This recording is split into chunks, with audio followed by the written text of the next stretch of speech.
Good to see you again. Thanks for joining me in this afternoon session when we're really kind of looking inside dementia, trying to kind of see it from maybe the perspective of somebody living with dementia. And so this is a shorter breakout session, so we will have hopefully time that we can kind of coordinate with Chris and Amy to do some question and answers at the end of the session or some other time during the day, because I'm not here with you in person, which is really tough, but I'm glad I'm at least here with you virtually. So if you have some questions, feel free to write those down as I'm talking, so make sure to remember what those might be. So looking at dementia, first of all, we want to look at what is normal aging. So when our brains age, things happen, and that's normal. There is brain research out there that says we can still learn new things, lay down new patterns, make new connections as we age. So our brain isn't always just aging. It can still learn and grow and do new things. But when we're aging and the brain changes a little bit, there are some things that happen. One is it might take me longer to learn something new. I might need less distractions when I'm doing something or learning something new. So if I used to be able to read or study when I was in college with the TV on and the music on, now I probably would turn the TV off and turn that music off, because now I need to be able to focus a little bit more. So I might require fewer distractions when I'm trying to concentrate, but I can still learn. So there's some things that shift and change, and I don't know if any of you have ever walked into a room and you thought, why am I here? What did I do? Why did I come in this room? I knew there was a reason. That's normal aging. That's a normal brain. That's a healthy brain. What the difference is, if my brain isn't living with dementia, is I can backtrack and come back to why I was coming into that room. Either I retrace my steps, or I try to go back through what I was thinking about, seeing what would trigger me. And so I can come back to, oh, that's right, I wanted to go grab my keys. If I'm living with dementia, that's much more difficult for me. I might never get back to why I was going into the room. So those are some things that are a little bit different with a normal, healthy, aging brain, and then a brain that is living with dementia. So if you suspect that somebody is starting to struggle cognitively, there are lots of things that you can do. The first thing we want to do is start asking questions and seeing, is what I'm seeing really a red flag? Is this normal for this person, or is it a little bit more than what used to happen for them? So you might want to look at, and you can Google it, it's called the AD8, and it's up on the screen right now. These are the questions, simple questions that you can ask and say, has there been a change for my loved one with any of these questions? So the flag would be, is it a change? So if I get lost going somewhere, that's not a change for me, because I don't really have a good GPS in my head. So I get lost a lot if I'm not paying attention. But if I am one of those people that goes somewhere one time and then learns it, has a really good internal GPS, and I start to get lost, that's a red flag, because that's a change. Now, if I used to always keep the finances and now I can't keep the finances, which I don't do either, you're going to think I don't do anything, but if I don't keep the finances and I can't do it, that's not a change for me. But if I always kept the finances in my house and now I'm starting to make mistakes, like in the case with my mother, start giving to all kinds of charities and people asking for money when she was a little bit more aware of, who was asking her for money rather than just give all of her money out, that was a change for her. So when you're looking at these questions in the AD8, the question is there a change? I don't know if there's a change or not, or know that this is not a change. So a change in who I am, what I've been able to do, that's when we start to kind of wave a red flag and say, okay, something might look different. So it might be that I have mild cognitive impairment, which some people with mild cognitive impairment just stay there, and some people with mild cognitive impairment will progress on to have a dementia. And this is kind of the beginning of not normal cognition, so not normal processes in my brain. It can affect my memory, language, my behavior, my motor skills, similarly to dementia, but it doesn't affect my ability to live independently. And so when it kind of spills over into I can't really live independently anymore, that's when you're thinking about this might be a dementia. Now, there are some mimics of dementia, and so this is a great slide. I love this slide because the acronym spells out dementia, so it kind of helps us remember what some of the mimics of dementia might be. So the thing that I want you to be aware of here is there are lots of things that might look like a dementia but might not be a dementia. Number one, a UTI.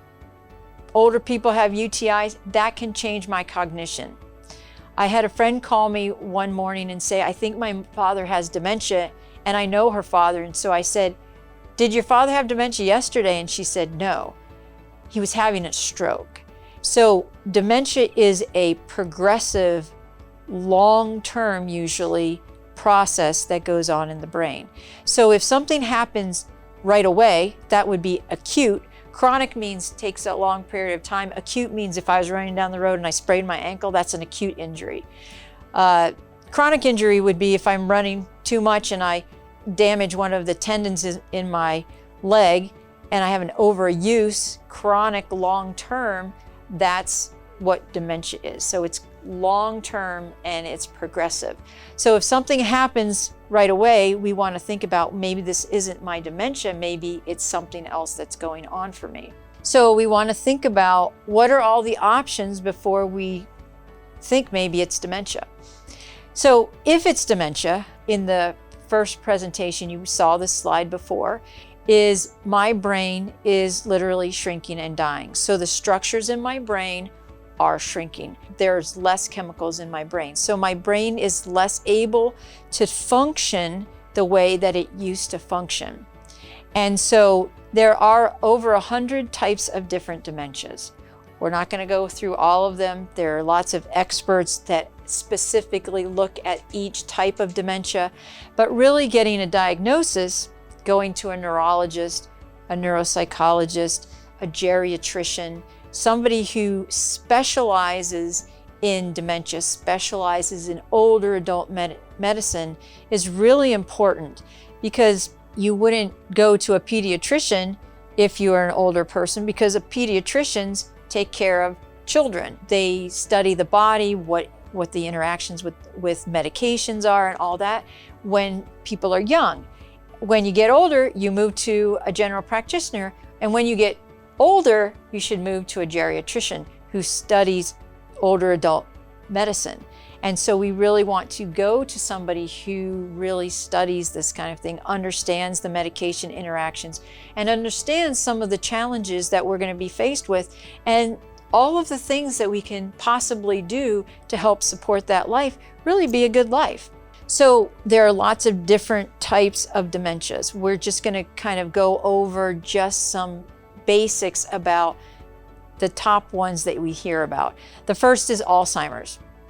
Alzheimer's is basically the first thing that we see in an Alzheimer's is that memory problem. And so when we first start having memory issues, short-term memory problems, because of that hippocampus that I talked about earlier, is being challenged, that I'm starting to lose memories. And so you'll see some of the other things that happen when I have an Alzheimer's. The next is vascular dementia. Vascular dementia happens when there's a cardiovascular problem. So there's a lack of oxygen or blood flow to my brain. And so my brain is, that blood and oxygen is cut off to parts of my brain. That will compromise my brain and cause a vascular dementia. Vascular dementia, some of the typical things that you see in vascular dementia are swings. So I have a good day, I have a bad day, I have a good day, I have a bad day, and some sort of emotional swings where I'm not really able to maintain my emotional level. That can happen. There's some emotional and energy shifts and things like that with people that have vascular dementia. Lewy body dementia, the top three things that I usually think about with Lewy body dementia is it's a movement disorder, a lot like Parkinson's. And so I will have some kind of movement problems, hallucinations, and my hallucinations are usually scary. It's usually children, animals, people falling, people getting into trouble, scary things in the corner. The room is full of bugs. So it's really scary, my hallucinations, and then sleep disturbances.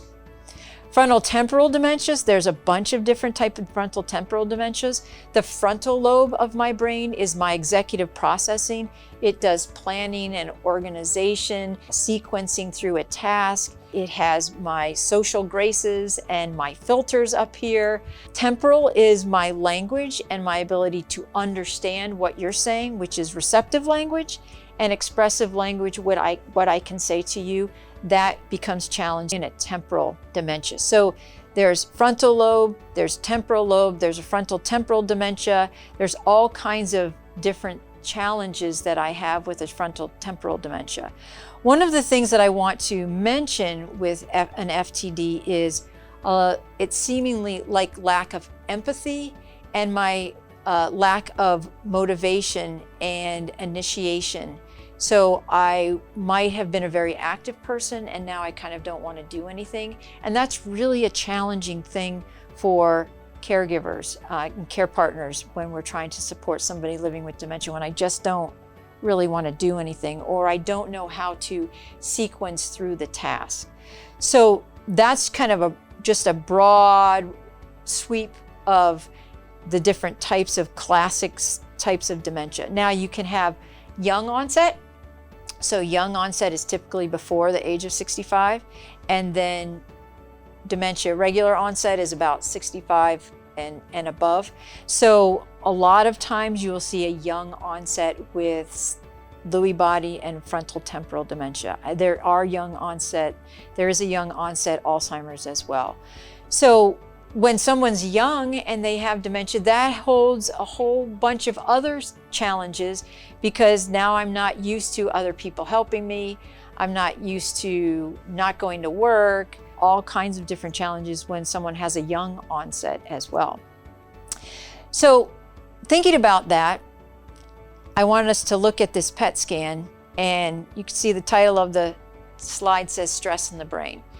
Stress really affects the brain. And so just think about this. If I'm unable to remember, or I'm unable to do a sequence, or I have a movement disorder, or there's a hallucination going on, all of these things can stress my brain out. And so that is stressful in itself. And then there are other things that stress my brain as well. And when my brain is under stress, the primitive part of my brain, you'll see if you look closely at this slide, there are two little red dots in the middle of the brain. That's called the amygdala, and that is the primitive part of our brain. As you can look at the other images of the brain, you can see that that red is still lit up, meaning it's still working. So when there's a stress to my brain, I go into freeze, flight, or fight mode, because my brain says there's a stress. You either have to get away from it or you have to fight it off. Now, if those two impulses come into my brain at the same time in the same amount of force or the same amount of influence, I will freeze and not do anything. So if you're somebody who kind of freezes when they're stressed out, that's what's actually happening. But you could be somebody who flees a situation, tries to get away from it, or you could be the person who stands and fights. It just depends on how your brain is structured. And so when my brain is living with a dementia, or if it's stressed out, I'm going to go into one of these modes. And so when my brain is stressed out and I go into the primitive part of my brain, my thinking brain turns off. So I'm unable to think and be rational, Think about yourself when you've been in a fight. Have you been really rational? I'm not able to use a lot of language. If you think about that time where you were in an argument or a confrontational situation and you walk away, you put down the phone, you think, oh, I should have had that comeback. That would have been a great comeback. I should have said that to that person. That's because in the stressful moment, your brain was unable to think. The minute you went away from the stress, your brain turned back on. You started to have those catchy, one-liners that you should have said before during the argument. Now you can think about it. Now you can say it. Anybody asked you a question on the spot and you couldn't really say anything, that's because your brain was under stress. So think about a person living with dementia whose brain is already having challenges. What can we do not to stress that brain out farther? Because there are some things that we can do that will help that brain stay as able as possible for as long as possible. One of the things we do that can stress out the brain is we go too fast. We talk too fast, we move too fast, we expect an answer too fast, and it's called outpacing. I'm outpacing you. I'm going too fast. I'm going too quickly for you. So I like to call it the 9-second rule. So wait 9 seconds before you ask another question or you give another prompt. So I'm not going to count out 9 seconds for you right now, but when you have time, just hold 9 seconds and see how long it feels, because it feels like a really long time. We are used to filling in gaps, filling in spaces, and not really having a lot of quiet time. And people living with dementia, looking back at that slide that shrinking and dying needs more time to process what they're taking in visually, what they're taking in auditorily, what's going on around them. So they need more time to let that brain think as best as it can and figure out what I'm saying, what I'm asking, who I am, what's happening. So we want to go slow. The next thing is vision. My vision, as I'm aging, my peripheral vision starts to go away. And so I start having more and more of this tunnel vision. When someone's living with dementia, that is really the case as well, is I lose my peripheral vision, which means not only the sides, but the bottom and top. It allows me to do social vision, which is what I'm doing right now, or if you all look down at your tablets, task vision. But now because my vision is limited, I can only do one or the other. So don't try to talk to me while I'm trying to do something, because I'm not able to manage that. That will stress out my brain just by doing that. Language, what I can understand, my receptive language from you, or what I can say to you. So in a frontal temporal dementia, this is really affected. I might have fluent aphasia. Oh, it happened down and the rabbit was really gold and it really smelled really kind of funny. So that's fluent aphasia. I have a fluent pattern in my speech, but the words don't really make sense to you. It might make sense to me. Or I have non-fluent aphasia and, it was, a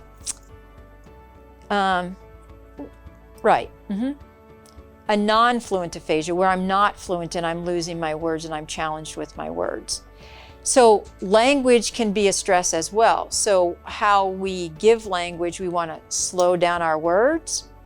We want to give steps one at a time. And when you're having a conversation with somebody who has a challenge with their languages, you want to cue me in on what the topic is.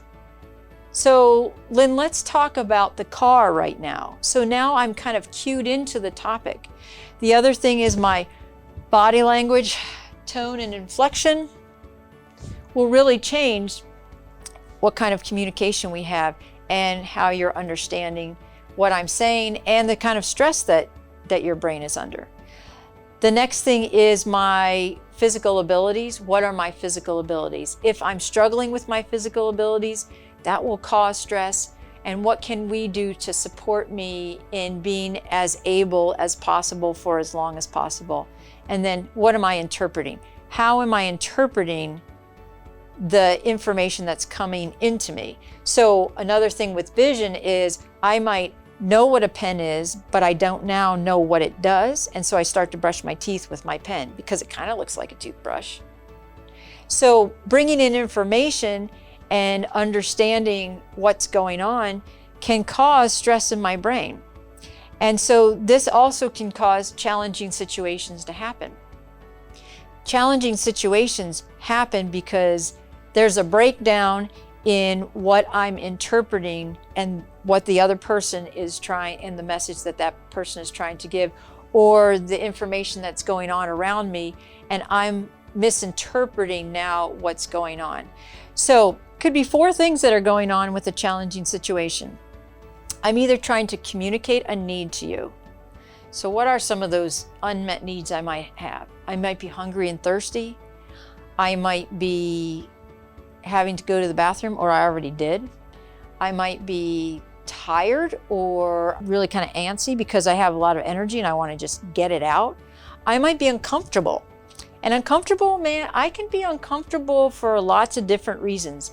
I can be uncomfortable, it's too hot, it's too cold, this chair is kind of hurting me, you've been sitting here all day, you're kind of maybe uncomfortable, and you just kind of want to get up and go. You might be sad. I might be scared. I might be bored. I might be angry. I might be lonely. So there are lots of different ways that I might have an unmet need. And if I do something and it seems to be a challenging situation for you, it could be I'm just trying to tell you I have a need. And so some people might walk around or be upset when they have to go to the bathroom. But now they can't tell you. But if you learn my behavior and my patterns, you might know, oh, you know, Lynn's telling me this, it's consistent. Every time she needs this, this is what happens. So I might be communicating a need to you. I might be trying to cope with the stress. And what might that stress be? It might be that I just talked to you too fast. I'm expecting your answer to be too fast. I might be just coping with the stress. I might be trying to gain control. I'm trying to gain control because I feel like I'm out of control. You're always making the choices for me, telling me what to do, and I just feel like I need to get some control back. Or I might be trying to solve a problem. The problem might be I'm in the shower and I don't want to be in the shower. I don't understand what the shower is or does anymore, but all of a sudden this stuff is hitting me and I don't have any clothes on and I'm uncomfortable. And so I'm going to try to solve the problem, so I'm going to try to get out. It could be as simple as that. So challenging situations, I might be trying to tell you something. I might be trying to cope with the stress. I might be trying to gain control, or I might be trying to solve a problem. And so when my brain is under stress, it starts to kind of turn off. It's very challenged to think about, and I go into that survival mode of get me out of here, let me fight this out because I'm under stress. And so dementia can cause stress, but the things around a person can cause stress. The people around them can cause stress. So we want to always take a step back and think about, I wonder what it feels like, sounds like, is like for a person living with dementia to be in this situation, and try to kind of see it through their eyes and see if there's something we're missing, something we're doing, or something that we can add to support that person to have a better sense of well-being. Now we're going to stop right here because we want to give you some time to write down your questions, and hopefully Chris or Amy can coordinate a little bit of time with me so that we can do some live question and answers. We will keep our fingers crossed that the internet connection is going strong at that moment. So I'll throw it over to Chris at this time.